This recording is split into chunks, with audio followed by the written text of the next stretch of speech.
اور وزارت اقلیتی امور کے بجٹ میں اضافہ کیا گیا ہے۔ 2022-23 کے لیے 5020 کروڑ روپے مختص کیے گئے ہیں۔ 210 کروڑ روپے کا اضافہ کیا گیا ہے۔ گزشتہ سال 4810 کروڑ روپے اقلیتوں کے لیے مختص کیے گئے تھے۔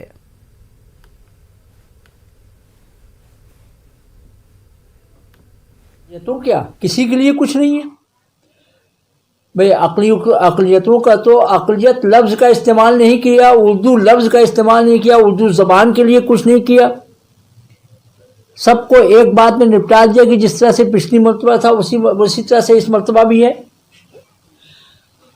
اب تو اس مرتبہ تو جو مطلب یہ کہ کسی کو کوئی بات بتائی ہی نہیں گئی۔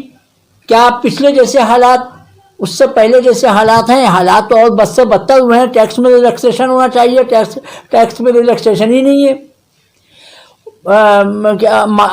اقلیتوں کے لیے جو کچھ کرنا چاہیے گورنمنٹ کو، اس میں انہوں نے صرف 100-200 کروڑ روپے کا ایک بجٹ بڑھا دیا، لیکن بجٹ بڑھے اس کا استعمال ہو تبھی تو بجٹ کو بڑھا ہوا مانا جائے گا۔ یہ سب بجٹ جو ہے استعمال ہی نہیں ہوتا، سب واپس ہو جاتا ہے سال کے آخر میں۔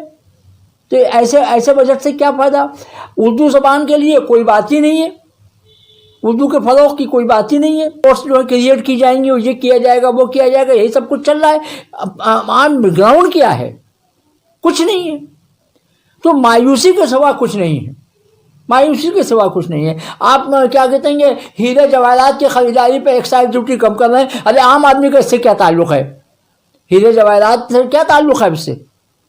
یہ سب باتیں ہیں بھائی۔ نوجوانوں کے لیے تو ہمیں نہیں لگتا ہے کچھ ہے اس میں، کیونکہ یہ جو کہتے ہیں بات کی نوکری دیں گے تو نوکری یہ کہاں سے دیں گے؟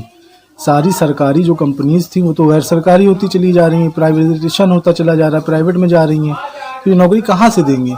اور یہ جو بجٹ آج کا آیا، یہ تو ایسا لگ رہا ہے صرف نوجوانوں کے لیے خواب کا ایک وہ خواب دکھایا گیا بس، کہ آگے یہ ہوگا، آگے وہ ہوگا۔ جیسے ایک گارجن ہوتا ہے، وہ اپنے 15-18 سال کے لڑکے سے کہتا ہے کہ بیٹا جب تم انٹر پاس ہو جاؤ گے تب ہم تمہیں فلاں چیز دلا دیں گے۔